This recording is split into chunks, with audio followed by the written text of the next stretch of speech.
जी आपको बताएंगे गायत्री मंत्र के चमत्कारी उपाय।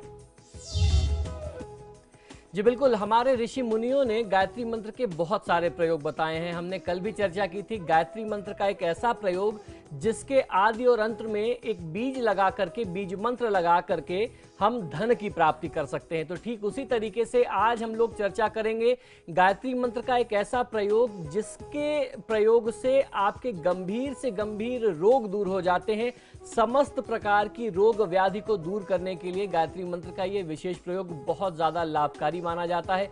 यदि किसी रोग से कोई व्यक्ति परेशान है और रोग मुक्ति जल्दी चाहता है तो किसी शुभ मुहूर्त में कांसे के पात्र में स्वच्छ जल भर करके या गंगा जल भर करके उसके सामने लाल आसन पर बैठ करके गायत्री मंत्र के साथ संपुटित जाप करना चाहिए। संपुटित में जो आपको संपुट लगाना है वो है ऐं ह्रीं क्लीं। इसका संपुट लगा करके आपको गायत्री मंत्र का जाप करना है। जिस तरीके से मैंने आपको कल बताया था कि गायत्री मंत्र के शुरू में यानी आदि में और अंत में इसका संपुट आपको लगाना है, ये लगा करके आपको जाप करना है। और जप के पश्चात जल से भरे पात्र का सेवन कर लेने से गंभीर रोग नाश हो जाते हैं। ये प्रयोग आप अपने किसी परिजन के लिए भी कर सकते हैं। मान लीजिए कोई व्यक्ति अगर रोगी है और वह शैय्याग्रस्त है, बिस्तर पर पड़ा हुआ है, वह खुद नहीं कर सकता, तो उनके निमित्त संकल्प लेकर के इस जल को सिद्ध करके गायत्री मंत्र से आप उन्हें पिलाना शुरू कर दें तो निश्चित ही बहुत अच्छा लाभ दिया जा सकता है। ये इस प्रयोग को करने से हर प्रकार के रोगों का नाश होता है। कितने भी गंभीर से गंभीर रोग होंगे तो उनसे आपको मुक्ति मिलेगी। आइए अब जानते हैं कि किस तरीके से आपको इन बीजों का प्रयोग करना है गायत्री मंत्र के साथ। ये इस तरीके से प्रयोग किए जाएंगे। ऐं ह्रीं क्लीं ओम भूर्भुवस्वः तत्सवितुर्वरेण्यं भर्गो देवस्य धीमहि धियो यो नः प्रचोदयात् ऐं ह्रीं क्लीं। इस तरीके से शुरू में और अंत में इन बीज मंत्रों का प्रयोग आपको करना चाहिए। ये बहुत ही चमत्कारी हैं।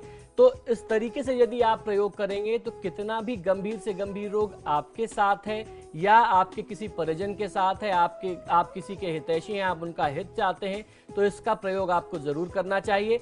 इस मंत्र का जाप जिस तरीके से मैंने कल बताया था, हर साधना के लिए कुछ विशेष नियम होते हैं। जब आप इस मंत्र का जाप करेंगे तो 11 माला आपको एक बार में जाप करनी है, फिर आप उस जल को सिद्ध करके पिला सकते हैं। 11 माला 45 दिन तक आप नियमित ये साधना करें।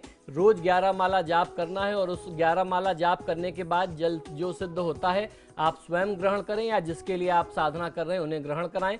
निश्चित ही लाभ होगा। हर प्रकार के रोग दूर होंगे, आपके शरीर की कांति बढ़ेगी, यानी आपकी जो चेहरे पर निराशा छाई हुई है, चारों तरफ से दुर्भाग्य की जो एक रोशनी है वो दूर होगी, दुर्भाग्य का दबाव दूर होगा और चेहरे पर सौभाग्य की चमक आने लगेगी।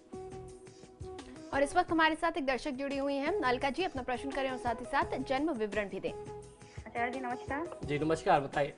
मुझे अपने हस्बैंड के बारे में पूछना है। इनकी डेट ऑफ बर्थ 18 मई 1959 सुबह 4:58 पे। जी पंडित जी, इसका प्रमोशन पता करना है और हमारा मकान, जमीन ले रखी है, मकान कब तक बन जाएगा?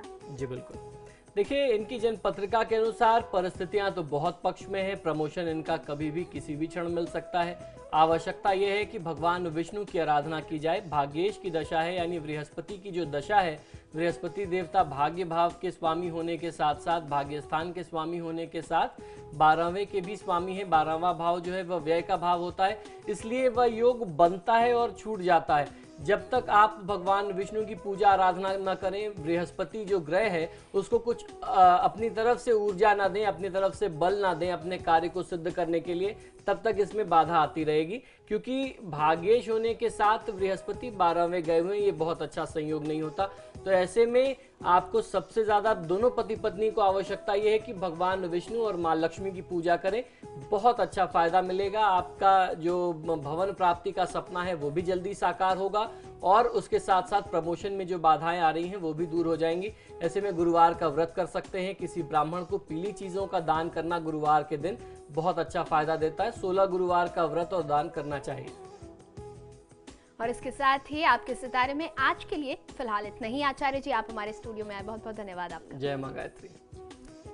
फिलहाल मुझे भी दें इजाजत। खबरों के लिए देखते रहिए समाचार प्लस।